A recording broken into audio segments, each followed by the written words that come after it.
ada kampung tempat orang Yahudi sehari-harinya main judi kata Sultan Abidin. Ada tempatnya ini para alim ulama di situ tahlil dan zikir.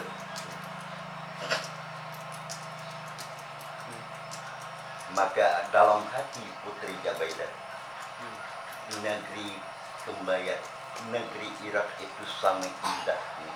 Jadi maksud Siti Jabaidah bahwa negeri Irak juga tidak kalah dengan negeri Kembayat. Tapi udah ngomong deh. Itu dalam film, iya, kalau dalam sinetron tercengang nih, tapi ada bunyinya. Itu pembicaraan dalam hati. Ya, dalam hati. Oke.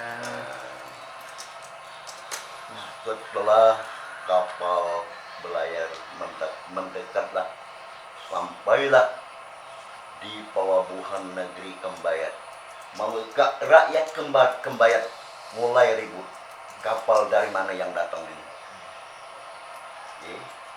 Setelah dilihat, kapal yang datang ini, yang masuk ini adalah kapal Cilembari 1 yang kemarin itu dibawa oleh Sultan Abidin. Berarti Sultan Abidin akan kembali ke negeri ini. Maka begitu gencarlah di negeri Kembayat, sampailah ke istana, sampai ke keraton kerajaan, sampailah ke kedua ayah dan bunda daripada Sultan Abidin, mengabarkan bahwa putranya yang kemarin itu belayar sekarang sudah kembali ke negeri. Ini siapa yang ngomong? Itu para perdana menteri yang di Kembayat ini menyampaikan kepada Sultan, Bapak Sultan Abidin. Gimana dia ngomong itu? Gimana dia? Jadi bahwa tuanku, bahwa kapal yang masuk ke negeri Kembayat ini adalah kapal putri tuli tuanku yang kemarin belayar, itu yang dulu belayar di batu kemarin lah. Nyoba sekolah dari kemarin aja belawa. Jadi ya sekarang udah balik ke negeri Kembayat. Kemarin itu kan bahasa Indonesia, sekarang Ini adalah kapal Sambari yang belayar. Ya. Sekarang sudah kembali. punya anaknya aja.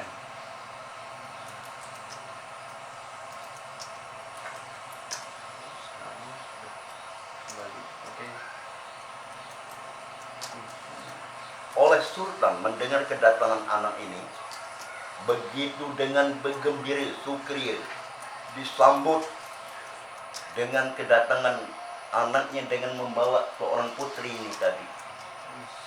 Maka setelah disambut diadakanlah acara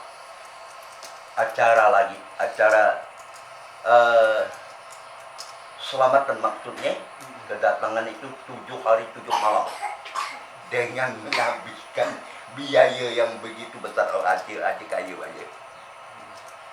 Maka itulah kedatangan Sultan Abidin Shah ini tadi. Jadi di acara selamatan itu 7 hari 7 malam. Itu sih, itu ya. Ini lanjut cerita. Setelah Sultan Abidin kembali ke negeri Kembayat, bahwa Sultan Draman Shah mengundang para perdana menteri, penggawa, ulu balang, bahwa dia akan mengumumkan bahwa Sultan Abidin Shah akan diangkat menjadi sultan di negeri Kembayat, negara dia mundurkan diri, dan Siti Jabaidah diangkat sebagai permaisuri.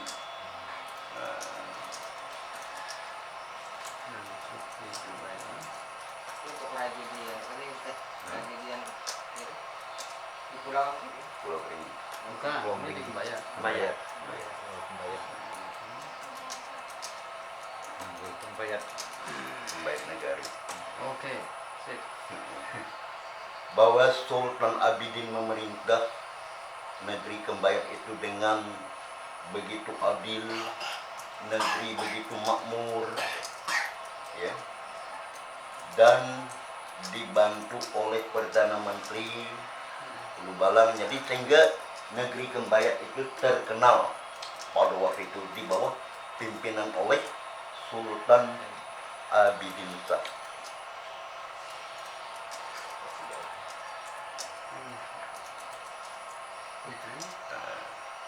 Jadi berjalan dengan waktu, bahwa dengan acara perkawinan ini, cuma cerita ini berbalik ini, bercerita sejak awal, bahwa berjalan waktu, bahwa Siti Jabaidah ini daripada perkawinan ini hamilah, mengandung pertama. Oh, hamil ya.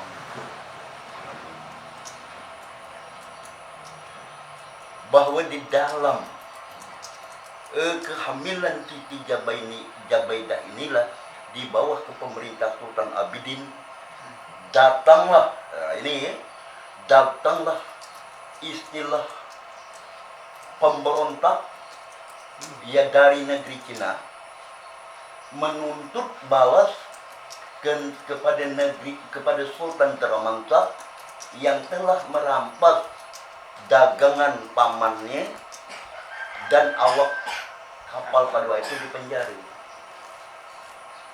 Maka yang memperakarsa ini adalah seorang saudagar. Dia ini kembali dia bercerita itu timbul ceritanya waktu anak itu belum.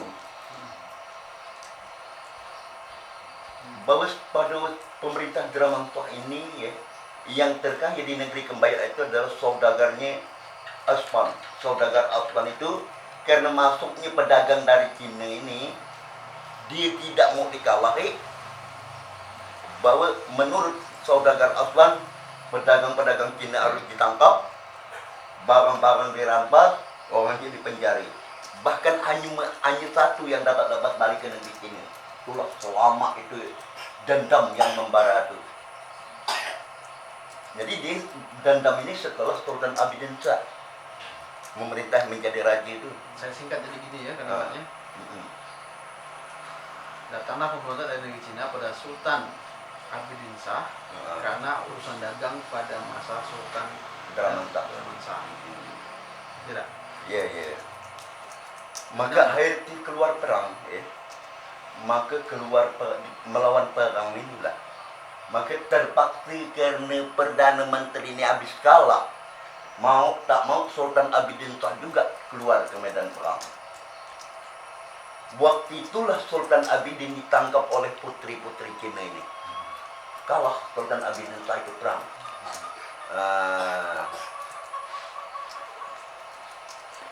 Mungkin sentuhan apa gitu tuh.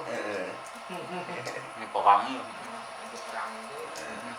Jadi dia Cina itu, putri Cina ini 9 beradik tuh yang datang tuh bertindak tuh tuan putri itu yang menuntut balas, menuntut dendam terhadap Sultan Dramantah ini.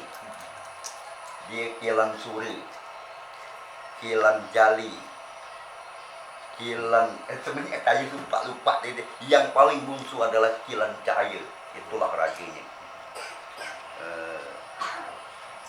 Maka Sultan Abidin Shah itulah ditangkap itu, dimasukkan oleh putri-putri Cina ini ke dalam penjara perigi racun.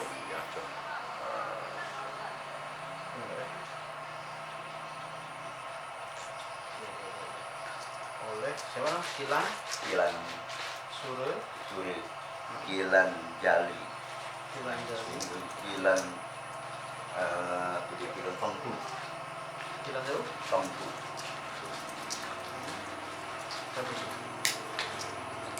Itu yang tiga ya, ada apa? Yang lain tak banyak tempat. dan Yang bungsu ya? Nah, yang bungsu, yang paling bungsu adalah Kilan Cahaya. Kilan Cahaya, yang bungsu. Kilan Cahaya. Kilan Cahaya yang bungsu. Lama-lama Pak cerita itu, Lupa. Iya. Oh. Pokoknya ada yang mengingat ini. Kok ada kawan yang istilahnya datang maksud untuk yang Kemudian jawab. ya, Hmm. pada waktu itulah sebenarnya Siti Jabaidah Tunggu, ini tadi terus dia dimasukkan ke dalam penjara Oh, perigi Racun. racun bersama panglimanya Umar Baki, Abdullah Thani, Ja'far Siddiq, Muhammad Aidit ini juga ikut tertangkap. Bukan hanya Sultan Abidin saja. 4 sultan ini Mak sultan. Satu. terus Jadi bahwa tertangkapnya Sultan Abidin, bahwa Siti Jabaidah ini tanpa mengetahui, tidak diketahui oleh Siti Jabaidah.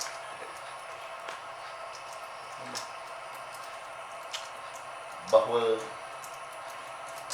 Siti Jabaidah ini bagaimanapun dia tetap melanjutkan karirnya ya. Dia sebagai seorang guru ngaji di negeri Kembayan juga dia tetap mengajar ngaji. Bahwa cuma dia tidak di istana besar, dia ada memang istana tersendiri, dia tidak di istana besar. Maka Sultan Siti Jabaidah yang sangat khawatir bahwa biasanya Sultan Abidin ini datang untuk menjenguk dia baik, tapi sudah pada saat malam itu Sultan Abidin tidak akan datang lagi. Maka Sultan Abidin tertangkap ini dirahasiakan, jangan sampai ketahuan oleh Siti Jabaidah. Tapi Siti Jabaidah dengan kekatan dia mengajar ngaji, pada suatu malam dia ngajar muridnya ngaji, dia ini punya firasat Siti Jabaidah bahwa kalau begini si Sultan Abidin akan dalam bahaya.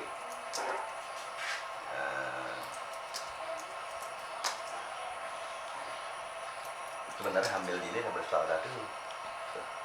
Itu tanpa ada lakinya tuh. Suami. Oh. Jadi itulah pada suatu malam dia ngomong dengan muridnya bahwa ngatakan malam ini kalian tuh tidak usah datang lagi. Siti Jabaidah memutuskan bahwa malam ini juga dia akan keluar. Bahwa murid-muridnya tidak dilarang untuk datang ngaji. Bahwa tepatnya pada tengah malam Siti Jabaidah dengan sembunyi-sembunyi keluar untuk mencari Sultan Abidin Shah.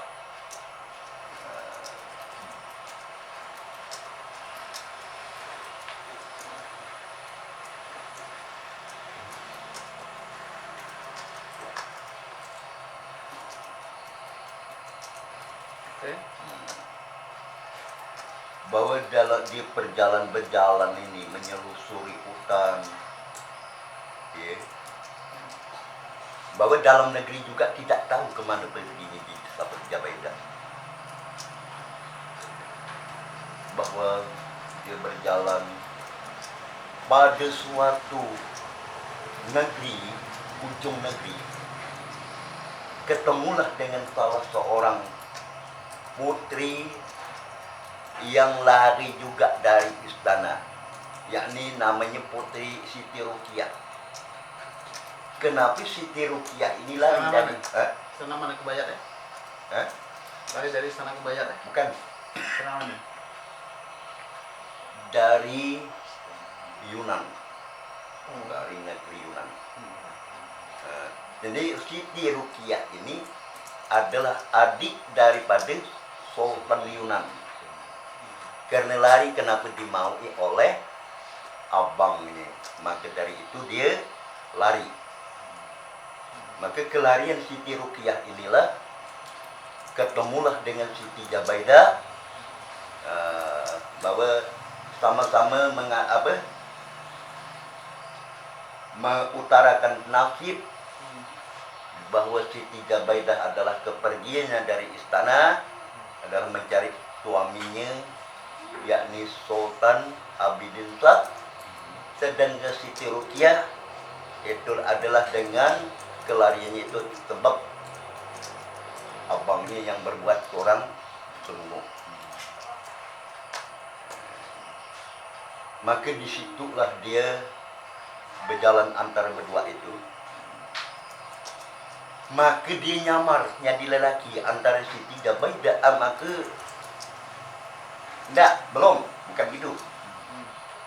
Belum dia tu. Saya lupa tu. Bahawa ya, Sultan Siti Jabaidah berjalan, maka hamil ini cukup 9 bulan. 9 bulan 9 hari. Maka disitulah terasa dia mau melahirkan. Maka melahirkanlah anaknya seorang laki-laki.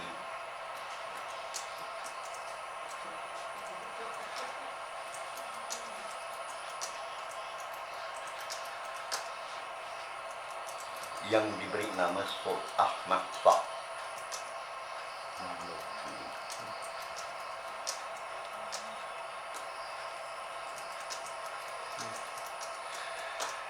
Sejarah ini kayak sedih ya. Maka disitulah Siti Jabaidah merasa sedih bahwa melahirkan anak ini di tengah hutan belantara, dan juga kepergiannya itu dengan pekerjaan yang begitu berat. Bagaimana nasib anak ini?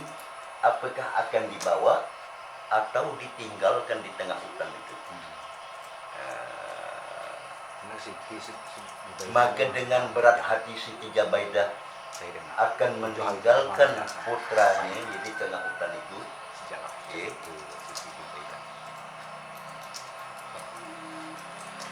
Meninggalkan putranya di tengah hutan itu. Cuma yang ditinggalkan di gelang anak, di lengan anaknya, sebuah cincin. Cincin Siti Jabaidah itu yang diikatkan ke tangan anaknya, karena di cincin ini tertulis bahwa nama Sultan Kabi Maulana, nama bapaknya. Itu tadi. Jadi kata Jabaidah, kalau anak ini dengan izin Allah yang baik, bahwa akan ditemukan, oh insya Allah ditemukan yang baik. Lalu habis itu dengan berat hati, habis disucikan anak ini, dia melanjutkanlah perjalanan untuk mencari Sultan Abidin Shah. Memang pekerjaan berat.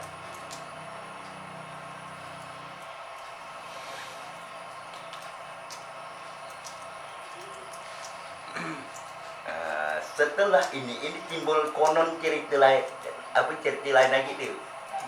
Dah. Bahwa tersebutlah Al-Kisah abang Siti Jabaidah ini di negeri Irak. Dia ini berkawan dengan Raja Hindustan, Sultan Hindi, Sultan Pakistan. Ada 5 raja tu, Yaman. Dia ni mau dengan niat mau berburu. Jadi kumpullah 5 sultan ini ke negeri Irak ini dengan tujuan untuk pergi berburu. Di bawah pimpinan oleh Sultan Irak. Ketemu tu dengan biar bayi tu. Jadi dalam perburuan sudah, satu hewan buruan pun tidak akan dapat. tidak ada. Cuman anjing ini sangat menggonggong. Itulah dikejar ini, tidak ada seekor binatang buruan. Sekok pun tidak ada. Akhirnya ketemulah pihak yang sedang Konok ni. menangis. Sejarahnya Yang memang ada begitu dikonokkan supaya semangat. Budak bayi yang baru lahir. Tidak tahu cerita ini. Jadi sampai di situ ketemulah dengan anakku. Kalau begini apa ini? Apakah Iya, memang benar. Sejarah cerita Siti Zubaidah ini memang panjang. Betul, saya udah dengar cerita. Pote ini ke imam ini memang tahu apa. Baru dipegang.